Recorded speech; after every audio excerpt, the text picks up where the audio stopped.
Alright, so it's currently June 16th, 2026, and I'm going to be doing my recap on what I saw on gold for June 14, 15, and where I think it will go by the end of this week.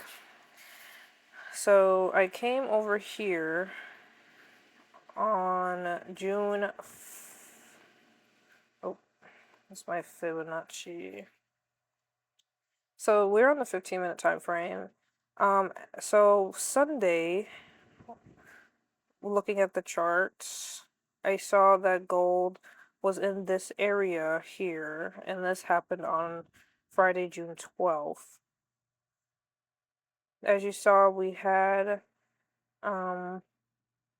accumulation, or some will say consolidation, and price was just trying to correct itself after we already had a big bullish movement. So as you could see here, we had a support line. And something I've noticed about these support and resistance is once we seem to have failed, whether it's breaking a lower low or a higher high, it's just giving you the confluence that we will be shooting either up for bullish momentum or we will have bearish momentum.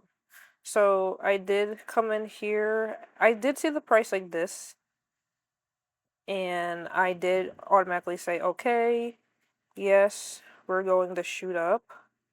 But then I decided to wait for a retracement, which is why I have this box here, because I figured price would at least want to come down some before we shot back up. But as you can see, after we had created, we had broken through, came back, and then retested, showing that we were going to have more bullish momentum. And then as you can see here, we did come back. We failed to break this this lower low or this resistance line. And that was us coming back, fell a little bit more, and then we shot up. So I did end up, this happened on Sunday, 6 p.m. on the dot, shot up, and we ended up coming here. So this was probably after I saw this move 7. So I waited until Monday, and I do trade New York and Asian, but mainly Asian sessions. So I came here around 2 a.m. I saw we had a pullback, and I told myself, if this decides to respect this again, this right here, this support slash resistance line, then we will have some upside. And an upside we had. So again, this trade actually happened. It says 2 a.m., but I think I came on the charts around 10. Let me see. Yeah, 10:30. And then I caught this move. I actually caught up here, but I originally wanted up here, but because of the consolidation, I did get a little scared. And this was my TP1, and this is going to be my TP2. So TP1 was here. I took out, and then when I woke up on New York session, 9:30, price was already up here near my target. So if I would have held, I would have gotten the profit I was looking for.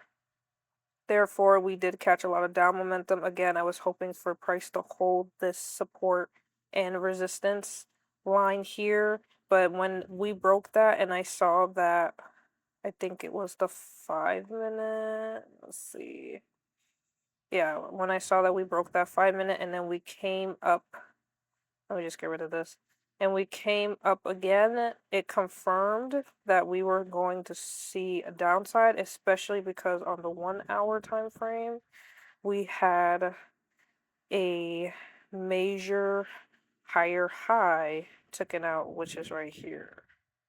A major liquidity sweep here. So we were going to see massive downside, which as you can see here, we had a 55 tick down to the downside on the hour time frame. So again, this is where I drew my Fibonacci right here from this higher high into the impulse. And I was actually patiently waiting for it to hit the 0.5 line. But of course, we are consolidating here because, again, smaller time frame and larger time frame, no matter how you look at it, you're always going to have your distribution, accumulation, correction, and then an impulse move. So again, as you can see here, I'll zoom in for you on the hour time frame. As you can see, we had this higher low, came back, made another higher low, came back again, another higher low, and now here we are again. It did take this out, wicked it, and now we're seeing more upside. So just upon seeing that we are trying to move up, it is a bit consolidating. So I am looking to see later on in the week that we will have this will probably be our new resistance line, and I'm expecting to see this.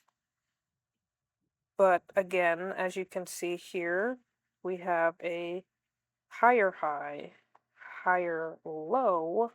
So it all varies. If we break this, then we can continue to see upside. Or it may touch the resistance, and then we may fall again, which is telling us we are still going through consolidation. But I am looking for more bullish momentum only because we took out this major liquidity right here.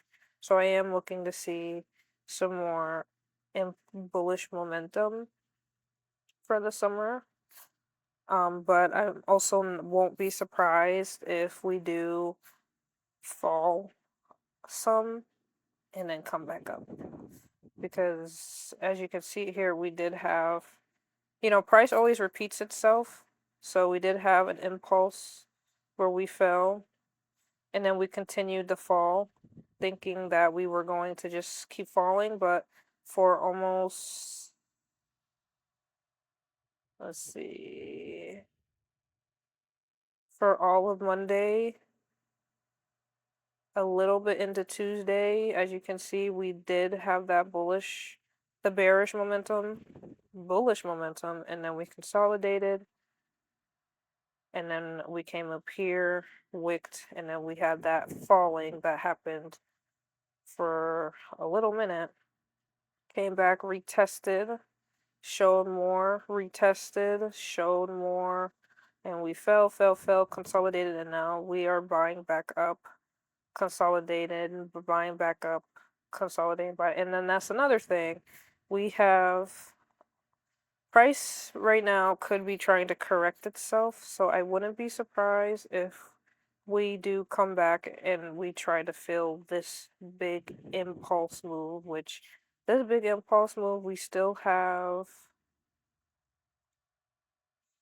This impulse move alone is a 94 tick catch, and just like price did over here, we fell on impulse, and then as the time went on, we also collected, and we corrected price with catching up with the impulse. So yeah, so that is my recap / my prediction for the rest of the week, and we could I believe gold will be bearish for the rest of the week.